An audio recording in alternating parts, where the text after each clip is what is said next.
Welcome to this edition of Simsbury School News. My name is Dominique Avery, a former member of the Simsbury Board of Education, a former school teacher, and currently a member of the SCTV board. This is a show designed to showcase the Simsbury school system, to go behind the scenes, to get to know more about our schools, their programs, the teachers, administrators, as well as more pressing issues of the day. Today, we're going to focus on the related issues of school security and school climate. School security, an issue that's become more urgent since the tragic events in Sandy Hook in December. And school climate, the quality or atmosphere of our schools. Do students feel safe there? Are they excited and engaged? To discuss those issues today are Simsbury's newest superintendent, Matt Curtis, Hello. And the new, well, fairly new, assistant superintendent of schools, Sue Lemke. Welcome to both of you. I'm so happy you're here today. Pleased to be here. So I've read that you serve as the district safe school coordinator. That's correct. And that you're in charge of implementing the district safe school climate plan. Yes. Can you tell us, that sort of sounds very highfalutin, can you tell us what that means and what is this plan? Absolutely. So each district in the state of Connecticut is required to develop a Safe Schools Climate Plan, which basically talks about how we continue to develop our very strong character education programs within each building and what that looks like in the day-to-day relationships with adults in the building and with adults and students and with students and students. So my job as the district coordinator is to oversee those individual plans at each school, to meet with the school climate specialists. In this case, it's really the principals who oversee that work in conjunction and collaboration with many of the district and school stakeholders that we will find in our school systems. So I meet with them about twice a year to discuss what kind of trends they're seeing in school climate, what the character education programs, what exciting things are happening there for kids and with faculty and staff, and to give some guidance and discuss different ways that we can respond to trends that we're seeing in our school systems. So we have 7 schools? We do. And we have 7 sort of character education things going on in each of the separate schools? Right. I mean, you can We chime do. in too. Sure. Matt. Absolutely. Yeah. So each of our schools have very separate character education programs because school climate really is about the characteristics of our school cultures and, again, the quality of the relationships between adults and kids.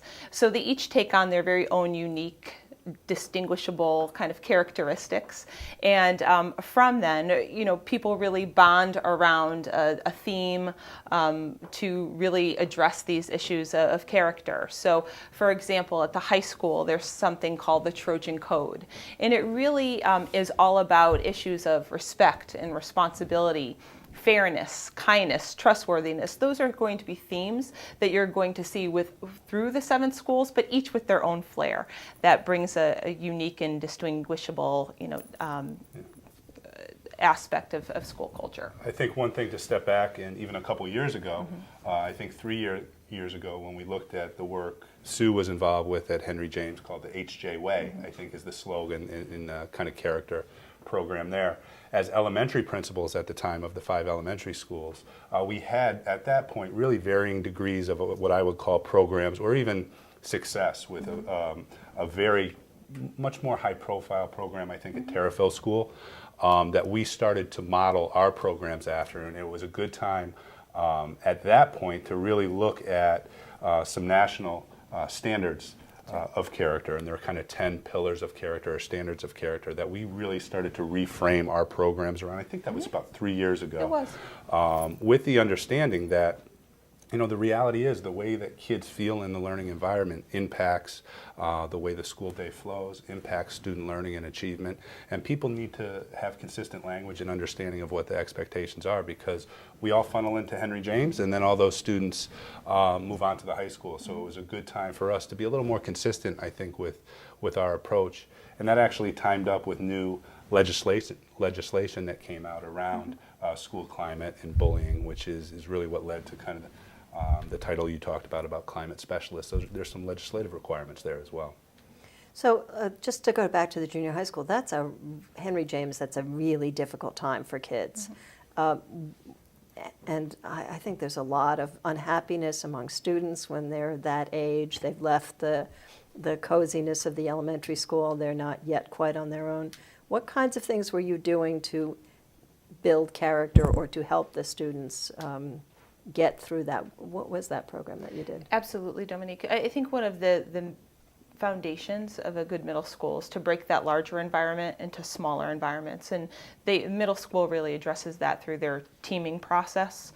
So there are these smaller communities, but this common thread of the HJ way, which has been in place for 6 or 7 years now, around again, respect, responsibility, fairness, kindness, and trustworthiness, and really acknowledging that middle school is a difficult place for kids to be, and so we need to do our job as members of the community, whether you are a principal or a student or a custodian, to really uphold those pillars of behavior around high expectations, and also just in our interactions and how we treat each other.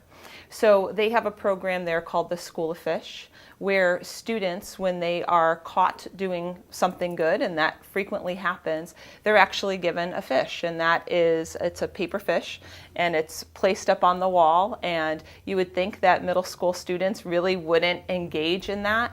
It's what they look forward to. Their names are read every week, it's a complete buy-in, and they're working to do something good.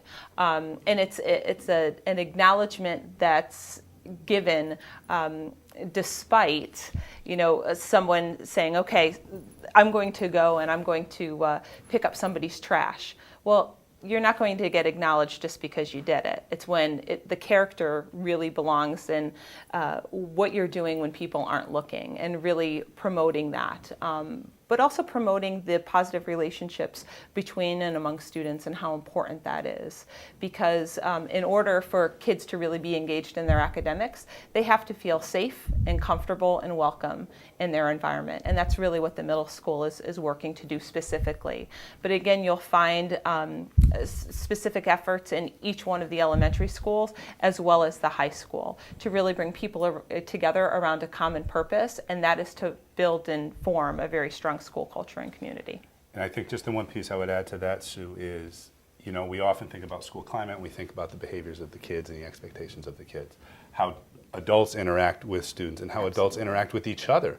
I mean, we are a people business. We employ a lot of individuals, and that piece, I know when I was a principal in our work in central office, is equally important. How do we treat each other in a respectful way to appropriately model those things for kids? Because at the end of the day, what you really want in those environments, if a student is concerned with something, they can go to an adult that they trust and talk to them about that. And that's work that we need to continue to do and continue to do better. I think we can always improve in that area. And that's really at the core of what school climate is, or those relationships at all different levels that will allow kids in the complexities of today, when they're feeling an urgency, whether it's around bullying or another social issue, that they can go to an adult that they trust and not hold on to that. I think we probably could talk about this the whole show. Sure. I wanted to get to touch a little bit about the sort of the physical security. Right. And I understand that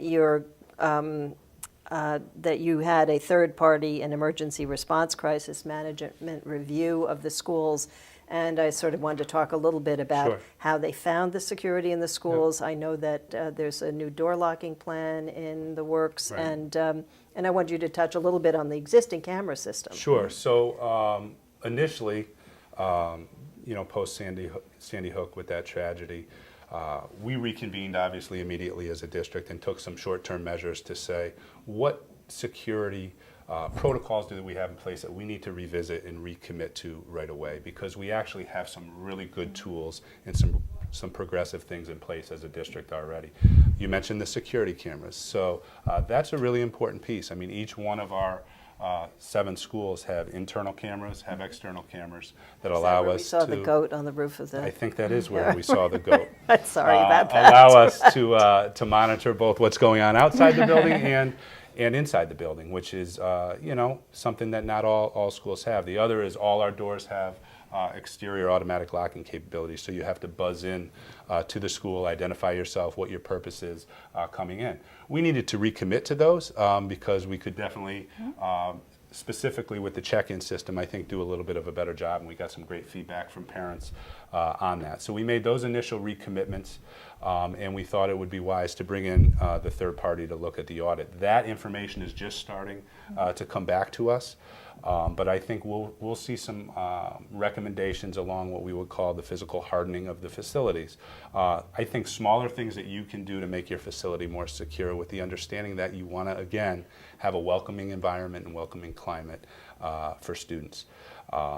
There's some things we can potentially do with glass. There's some things we can do with entryways and flow of traffic and how we monitor before school hours and after school hours. So I mean, we have a lot to think about there, but I think we start from a good place, a sound place, and we need to kind of move through that audit and where we are. I don't have all that information to share today.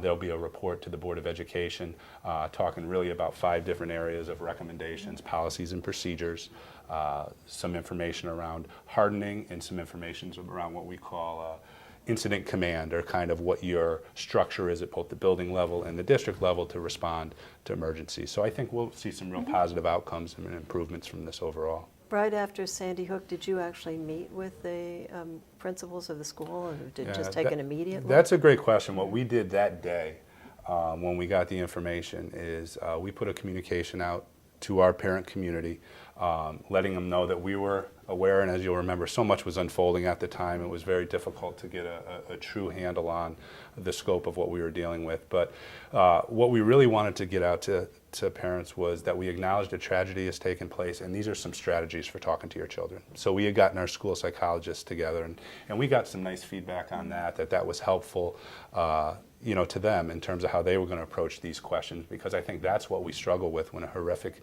incident like that happens, particularly with little ones. How do we communicate what their understanding is of that? So that was our initial communication, but we brought our team together with Mary Glassman, actually, and with the Chief of Police, our Board of Ed chair, reconvened those immediate commitments. The Chief of Police, who had been wonderful with increasing police presence in the short term as available. So there was a presence at all the schools that I think was comforting to both the parents and the children as we could work our way through, and has actually really helped to kind of foster our relationship, I think, as a school system with the police department, with a connection with our students. So that happened immediately, and we made the decision there that it would be good to work in collaboration with the PD, the police department, and this third party to come up with some longer term recommendations. Didn't want to react too hastily to things in such an emotional time, and be thoughtful about it. You did mention the locks. We have put a plan in place to replace many of the interior teacher locks of the doors. This is a situation that we've received feedback for years from teachers, that when we do a lockdown drill and they have to lock their door, they actually have to go stand in the middle of the hallway and kind of work with some locks that might not be in the greatest shape, and it's always made them uncomfortable. So we felt that was something that was imminent, that we could take care of rather quickly. We've bid that project out, and we're going to start that before too long in, I think, 4 of the 7 schools. That's good to hear. I think we could talk about this a lot longer, but we're going to take a little break now. And we're going to show you a video made by some Simsbury High School students in their TV, digital and video production class to highlight the issue of bullying. And when we get back, we're going to talk in more detail about that issue in Simsbury schools. And then we're also going to get a chance to get to know Matt Curtis, our superintendent, and Sue Lemke a bit more on a personal level.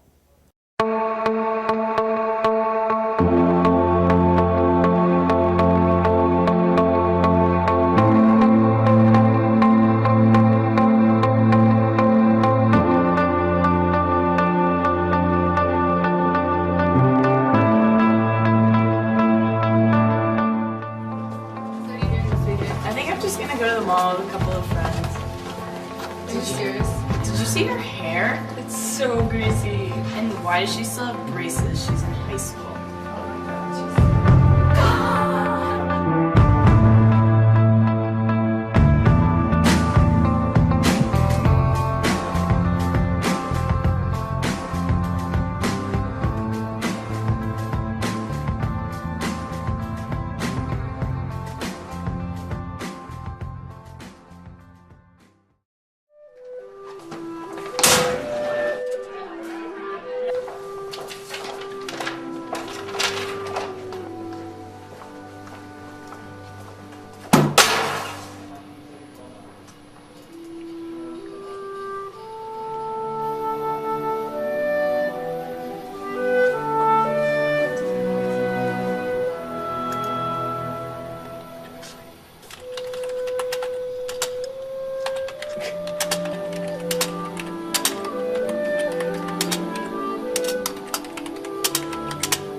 Matt and Sue, both of you have been involved in Simsbury schools on the front line for some time, and we've just seen a couple of PSAs made by students about bullying. And I know you don't want to talk about bullying anymore. I know the term now is school climate and you're focusing on the positive. But what kind of a problem is it actually in Simsbury schools? Well, I think not just in Simsbury schools, but in all schools, because of the fact that you bring so many kids together and so many different interests and friendships and social media and everything else kind of comes together during that school day, that yes, it's something, quite frankly, that we do deal with. And I know when I was in my position as Director of Human Resources, and Sue does a lot of this work now as Assistant Superintendent, when those situations boil up and become significant, often we'll work with the school principal and the parents to talk through that and try to problem solve that. And I agree, whether you call it school climate or you call it bullying, I know at the end of the day, when you deal with kids in crisis and you deal with parents who have those children, one thing everybody can agree upon is they want the behavior to stop.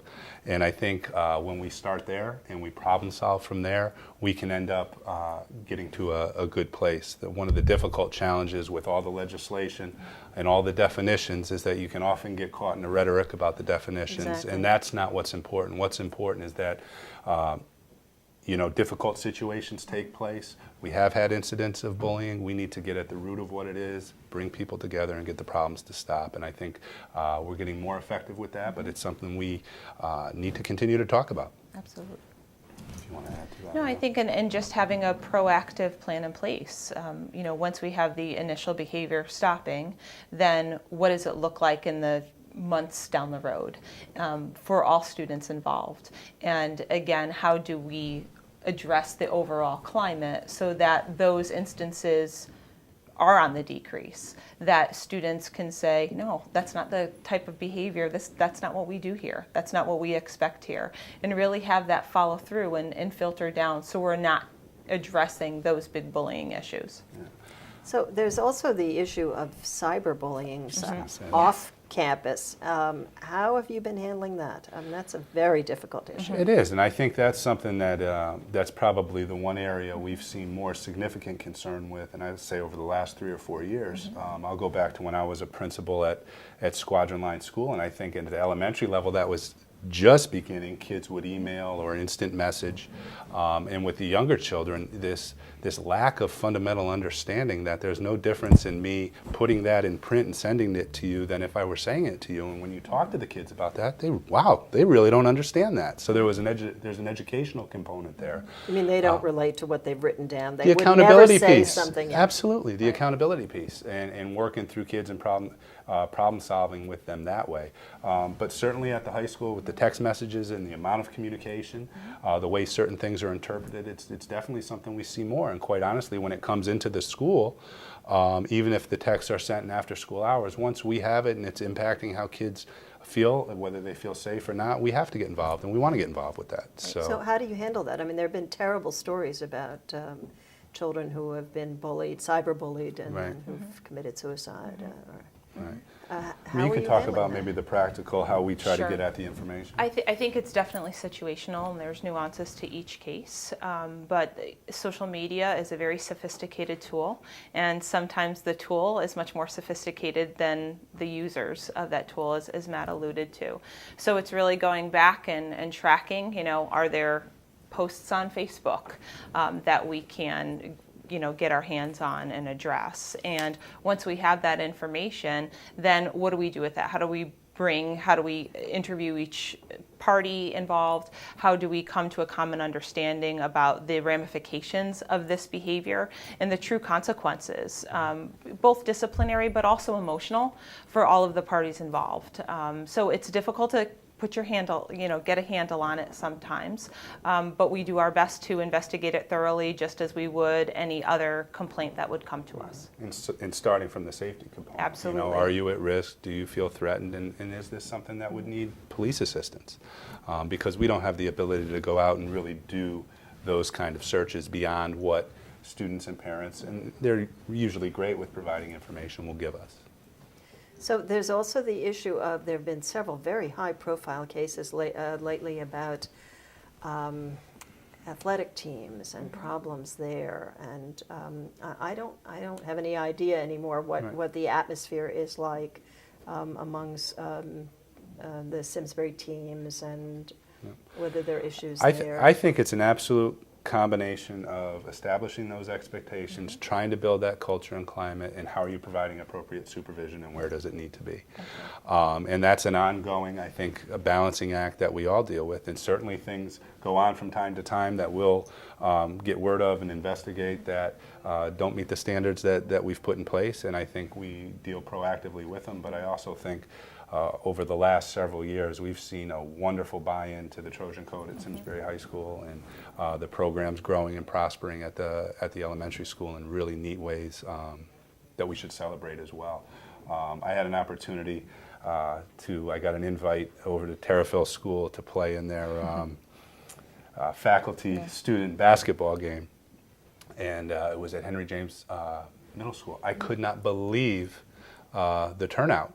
And the amount of people that came out to watch that game, and what a wonderful climate and culture that has been built there. It must have been the entire school community and some. That's at Terrafil. There's At a Terrafil. really good climate there. Always has You been. know, Yeah. and I did hit a three-pointer to put it into overtime, by the way. Of course, he has to mention. Congratulations. Sorry. But it was, that's an example, I think, of, we do have difficult situations, but we need to absolutely celebrate the great things that are going on, because without the support of the parents and the engagement of the students and the faculty, that doesn't happen. And it was really neat to see. And also the great things that are going on, not just on the field or on the basketball court, but off the field, and the different service projects that athletes are involved in. And again, it's about having those high expectations, being very articulate about those, and holding students accountable.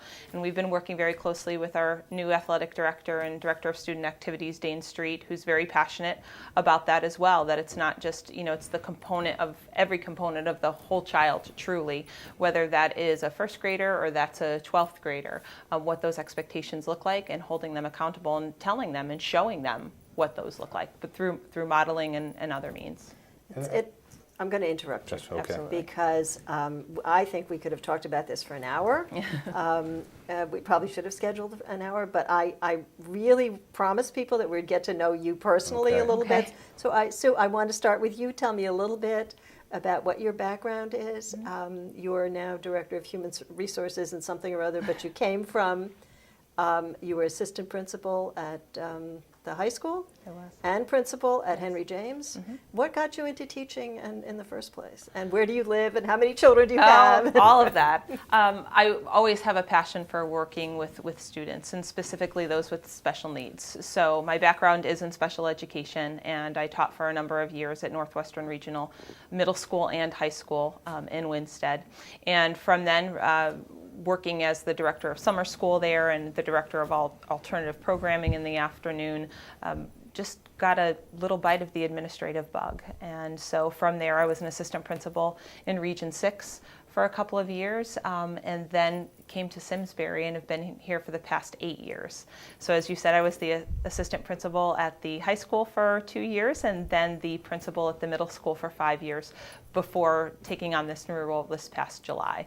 So at home, first of all, where do you live? I live in Torrington. Okay, I just heard you just had a baby fairly recently. Yes, I have 2 beautiful daughters, 2 years old and 6 months old. So between the work from home and the work that Matt and we do together in the district, I'm keeping very busy, but they're just a delight, and it's wonderful to have We laugh. Sue does her catch-up work late at night, and I'm the early bird. So we hit each other on a daily cycle. But I said, Sue was up till midnight, but Matt was up at 5. That's right. And That's right. it works out. It does. I used to work as a mother's helper for a couple who did that. She worked in the morning, he worked late at night.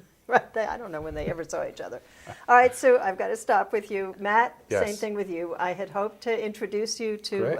the people of Simsbury, the last show we did, and we ran were out doing of the time. budget. We ran out of Yeah. time. So tell me a little bit about you. You Sure. are a new superintendent, Yeah. started this year. Yeah. I started in education. I was actually a career switch. So I was in the business world for 6 years. Coming out of school, I was in the aerospace industry in sales and marketing. I had an opportunity to go to work in a family-owned business, and it was really a neat opportunity. But I caught the education bug too. My mom actually was a teacher in New Haven for many years, and going down and helping out in class a little bit. I taught in New Haven, honestly, too. I'm the story of somebody that was inspired by the work that their mom was doing with kids, and thought it would be really neat to learn more about that. So I went back to school and ended up getting my certification and my master's degree in education, and taught 5th grade in Glastonbury prior to coming to Simsbury as an assistant principal over at Squadron Line, then the principal, and then in the seat that Sue sits in now, and then left for a short stay to go back to Glastonbury for 11 months as assistant superintendent of administration there prior to coming back. So it's wonderful to be back. I think we have a great team and a great community to be working in. I remember talking at convocation and kind of reintroducing myself to the staff and saying how what a time in education with the opportunities that present themselves, but to be in a community where the parents are so vested, the teachers are so dedicated, and the kids come ready to learn is a great place to start from. So I feel very fortunate to be here. I've heard wonderful things about both of you. People are very enthusiastic about you. Thank you. Yeah. Okay. Now Sue told us about her family. Yes. You've got to tell us about your I'm plenty family as busy at well. home. I have a 11-year-old, close to 11 in a few weeks. Samantha, a 5th grader. Matthew, who's 9, is a 3rd grader, and then little Jack, as we call him, is in preschool, is 4. So 3 children. My wife Sharon, and we reside in Ellington. And it's busy, but it's great. Right. And how do you deal with the late nights? Well, I struggle with the late nights a little bit. I'm more the early morning bird. So, we manage the schedule. We know how it's going to be. It's certainly a busy job with a lot of commitments. But I think the upside really is incredible. The opportunity to meet so many people, develop so many relationships, and try to build upon what is already a very well-respected and very high-performing district is exciting.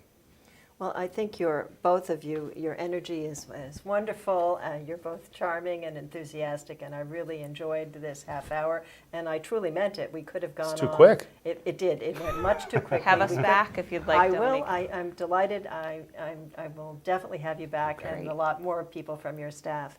And we've run out of time now. I'd like to thank everyone here at SCTV for helping us get this show on the air, and Mark Hartunian, the video production teacher at Simsbury High School. Thanks especially to my guests, Matt Curtis and Sue Lemke. Thank you. And finally, I want to thank you for joining us, and catch us next month when we focus on technology in the Simsbury schools and the summer programs. See you next month. Great. Great.